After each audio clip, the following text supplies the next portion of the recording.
Bonjour, bienvenue dans Chine France, le journal, votre émission quotidienne d'information sur Mandarin TV. Sans transition, voici les titres de l'actualité. Devant l'Assemblée générale des Nations Unies, le président chinois évoque les défis de la planète. Xi Jinping s'est engagé lors de son intervention à l'Assemblée générale de l'ONU mardi 21 septembre à ne plus contribuer à la construction de centrales à charbon dans les pays étrangers. Le Premier ministre chinois Li Keqiang appelle à soutenir la croissance. La Chine publie un plan sur 15 ans pour la protection des droits de propriété intellectuelle. Les villes chinoises recherchent les contacts étroits alors que Harbin enregistre 11 cas de Covid-19. La 76e session de l'Assemblée générale des Nations unies a débuté ce mardi 21 septembre à New York sous un format hybride. Les 193 États membres s'exprimeront à la tribune de l'Assemblée générale pendant une semaine sur les thèmes du redressement durable post-Covid, des droits de l'homme, des enjeux environnementaux et de la revitalisation de l'ONU. Plusieurs dirigeants mondiaux, dont le président chinois Xi Jinping, ont pris la parole. Par liaison vidéo, Xi Jinping a appelé à mettre en œuvre une réponse conjointe face aux menaces et aux défis mondiaux afin de bâtir un monde meilleur pour tous. Adopter le véritable multilatéralisme des Nations Unies, c'est ainsi que le président chinois a interpellé les autres dirigeants mondiaux réunis à New York et à distance à travers le monde. Xi Jinping a également déclaré qu'imposer la démocratie par le militarisme ne fonctionnait jamais.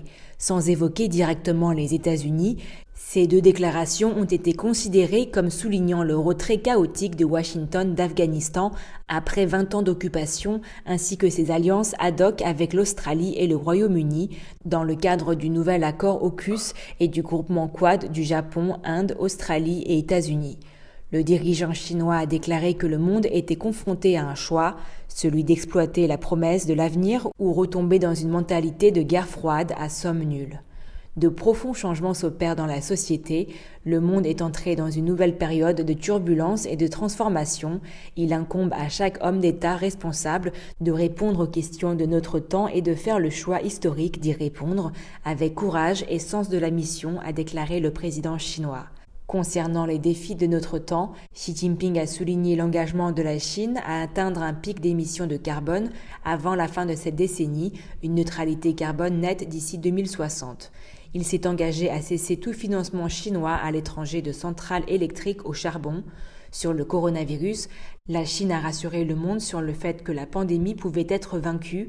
Il a affirmé que la science et non la politique devraient montrer la voie sur les remèdes et la recherche de l'origine. Le président chinois s'est engagé à fournir davantage de vaccins, un bien public mondial. Le président chinois a dit « Notre monde est confronté aux impacts combinés de changements inédits depuis un siècle et de la pandémie de Covid-19. Dans tous les pays, les gens aspirent à la paix et au développement comme jamais auparavant. Leur appel à l'équité et à la justice est de plus en plus fort et ils sont plus déterminés à poursuivre une coopération gagnant-gagnant. » En rejetant les accusations de Washington, le président Xi Jinping a déclaré que la Chine n'entrerait jamais en guerre avec d'autres nations qui ne chercheraient l'hégémonie, qu'elle respecterait les règles du système international et encouragerait les autres à faire de même. Et lors de cette session de l'Assemblée générale des Nations unies, le président chinois Xi Jinping a déclaré mardi que la Chine ne bâtirait plus à l'étranger de nouveaux projets énergétiques au charbon, une annonce importante en matière de lutte contre le changement climatique.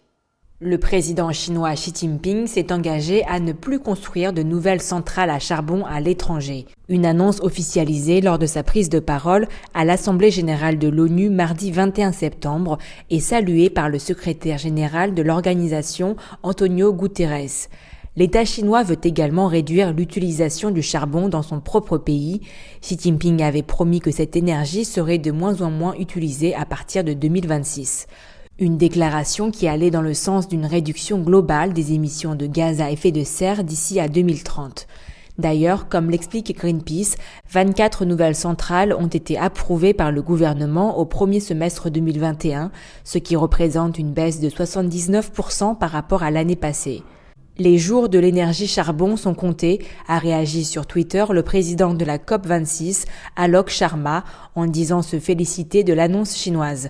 Mais outre l'arrêt du financement, le président chinois a promis que la Chine allait augmenter son effort pour lutter contre le réchauffement climatique dans les pays à faible revenu, notamment en favorisant des énergies vertes et peu carbonées.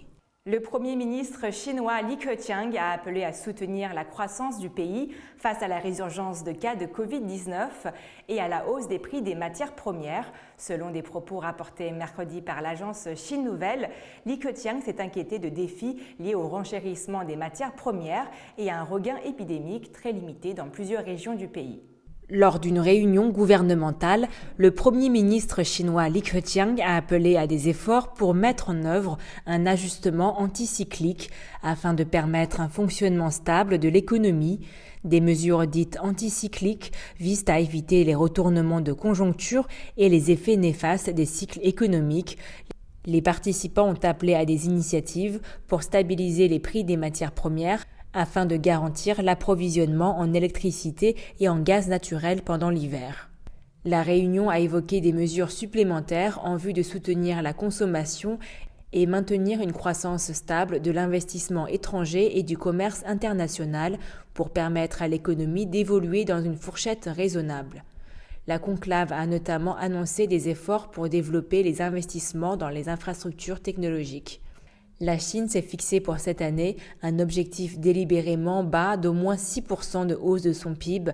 Les institutions économiques internationales restent nettement plus optimistes, avec un score d'au moins 8% attendu cette année. Mais outre l'impact du Covid et des matières premières, les économistes s'inquiètent des conséquences d'une éventuelle faillite du promoteur immobilier Evergrande. La Chine a publié mercredi un plan pour la période 2021-2035 visant à renforcer le nombre et la protection des droits de propriété intellectuelle en accélérant la législation sur les droits de propriété intellectuelle dans de nouveaux domaines et formes d'activités telles que le big data, mégadonnées, l'intelligence artificielle, les algorithmes et la technologie génétique. Explication. La Chine s'est fixé des objectifs pour 2025 et s'est engagée à être profondément impliquée dans la gouvernance mondiale de la propriété intellectuelle. Des analystes ont déclaré que ce plan améliorera l'environnement innovant des entreprises et améliorera encore davantage le système juridique des industries émergentes en Chine. Alors que le pays entre dans une nouvelle étape, promouvoir un développement de haute qualité est une exigence inévitable pour maintenir un développement économique sain et soutenu, indique un document publié mercredi par le Bureau général du Comité central du Parti communiste chinois et le Bureau général du Conseil des affaires d'État. L'innovation est la principale force motrice du développement et les droits de propriété intellectuelle, en tant que ressource stratégique pour le développement national et élément central de la compétitivité internationale, jouent un rôle de plus en plus important selon le plan. Les industries émergentes des technologies de l'information sont à forte intensité de technologie et d'intelligence et leur développement, comprenant celui des algorithmes de base et des scénarios d'application, nécessite beaucoup de soutien en matière de propriété intellectuelle. Ce n'est que lorsque les droits de propriété intellectuelle sont efficacement protégés que l'innovation peut être encouragée et que la recherche scientifique et la capacité de production des entreprises peuvent être améliorées, a déclaré mercredi Wang Peng, professeur adjoint à l'école d'intelligence artificielle Kaoling de l'université Renmin de Chine. D'ici 2025, la valeur ajoutée des industries à forte intensité de brevets devrait être équivalente à 13% du PIB de la Chine et celle de l'industrie du droit d'auteur à 7,5%. Le volume commercial annuel des redevances de droits de propriété intellectuelle devrait lui atteindre 350 milliards de yuans, soit 54,1 milliards de dollars. D'ici 2035, la compétitivité globale des droits de propriété intellectuelle du pays se classera parmi les meilleurs au monde, indique le plan. Le pays formulera et révisera également des lois et des réglementations sur le renforcement de la protection des secrets d'affaires, améliorera le système juridique de réglementation de l'abus des droits de propriété intellectuelle et améliorera la législation couvrant les pratiques monopolistiques et la concurrence déloyale liée aux droits de propriété intellectuelle. Zhao Zhangling, conseiller juridique de la société Internet de Chine, basée à Pékin, a déclaré mercredi que ce plan envoyait le signal que la Chine intensifiera encore la répression des pratiques de concurrence monopolistique et déloyales qui abusent de la protection de la propriété intellectuelle, telles que le contrôle excessif qu'exercent certaines entreprises sur les licences de streaming musical. En août, Tencent Music a annoncé que ses accords de licence exclusifs avec les labels prendraient fin le 23 août, alors que le régulateur chinois du marché est intervenu pour empêcher les principaux acteurs d'Internet d'abuser de leur position dominante sur le marché. En 2015, la Commission nationale du développement et de la réforme, le plus grand planificateur économique de Chine, a infligé aux fabricants de puces Qualcomm une amende de 6 milliards de yuans, soit 975 millions de dollars, dans le cadre d'une des mesures les plus importantes du pays, lancée sur fond de vagues de sanctions anti-monopole. Le fabricant de puces américain avait abusé de sa position dominante sur le marché en facturant des frais excessifs pour sa technologie. Des analystes ont également noté que les régulateurs chinois amélioreront la législation pour protéger les technologies nationales de pointe contre le vol ou les fuites à l'étranger. L'internationalisation de la protection des droits de propriété intellectuelle en Chine est également confrontée à plusieurs problèmes. Depuis son adhésion à l'Organisation mondiale du commerce, la Chine a exploré de nombreuses voies, mais son système juridique est encore inadéquat, a déclaré M. Wang, ajoutant que la quantité de propriété intellectuelle était importante en Chine, mais que la qualité était toujours en retard sur les niveaux avancés internationaux.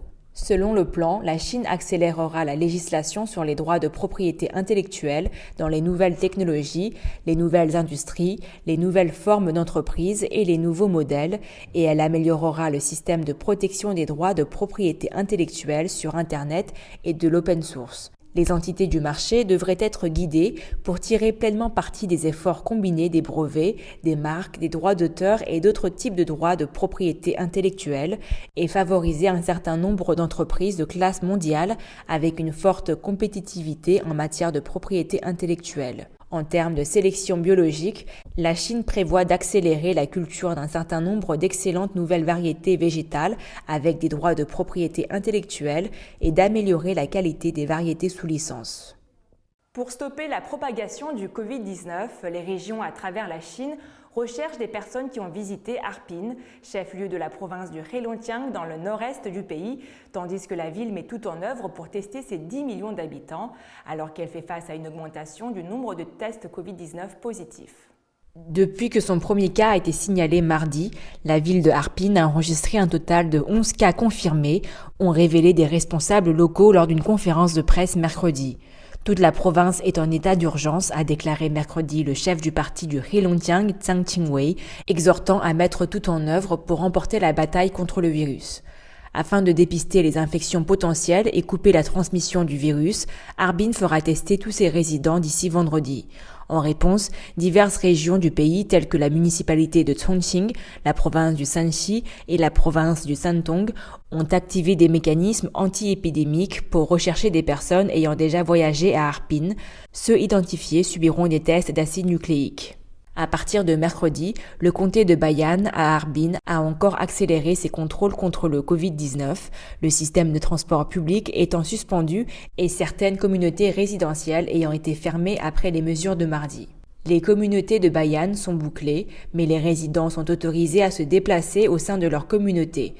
Chaque famille est autorisée à faire sortir une personne pour acheter des produits de première nécessité tous les 2 jours, selon un avis publié mercredi par le groupe anti-épidémie du comté de Bayan. Mais les résidents vivant dans des communautés proches des zones avec des cas positifs devront rester à l'intérieur toute la journée et leurs produits quotidiens seront livrés à leur domicile.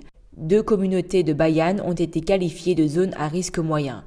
Les bus et les taxis ont suspendu leurs opérations dans le comté. Seuls les véhicules anti-épidémiques et les véhicules livrant des produits de première nécessité sont autorisés sur les routes. Mardi, le groupe anti-épidémie de la ville de Harbin a déclaré que les résidents ne devaient pas quitter la ville, ajoutant que si un voyage était nécessaire, un code QR de santé vert et un résultat de test d'acide nucléique négatif pris dans les 48 heures devraient être présentés. Les lieux publics de Harbin, notamment les cinémas, les salons de massage et les gymnases, les cliniques privées et les lieux religieux devraient suspendre leurs activités à partir de mardi, ont déclaré des responsables locaux. La source des infections reste inconnue, mais il y a eu des spéculations concernant des cas importés, alors que 2 des 3 premiers patients positifs identifiés mardi étaient revenus des Philippines. Les 2 patients étaient arrivés en Chine le 3 août. Leurs tests étaient tous négatifs pendant leur période de quarantaine, mais ils ont eu des résultats positifs lorsqu'ils ont été testés en tant que contact étroit du premier cas mardi. De même, le cas positif détecté lors d'une récente flambée à Phuthien, dans la province du Fujian, a été retracé à un homme du nom de Lin, venant de Singapour, qui avait subi au moins 9 tests, tous négatifs. Les experts ont déclaré qu'il était probable que Lin ait été infecté pendant sa quarantaine. C'est la fin de votre journal. Merci à tous de l'avoir suivi. Pour vous abonner à la chaîne YouTube, rien de plus simple. Il vous suffit de cliquer sur s'abonner en bas à droite et pensez également à activer la petite clochette de notification pour ne rien rater. Très belle journée ou très belle soirée à tous.